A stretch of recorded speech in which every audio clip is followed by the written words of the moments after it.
This Berkshire Hathaway HomeServices Florida Realty property video is presented by Tony Miller.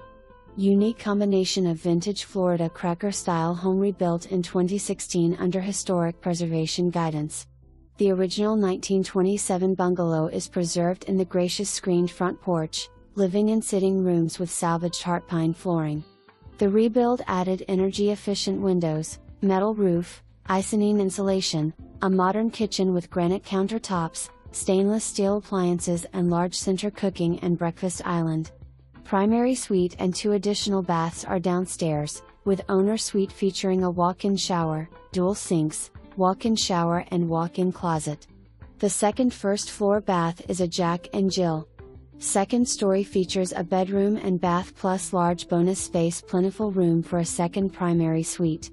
The detached garage is currently used for storage but could be transformed into a rental or mother-in-law suite.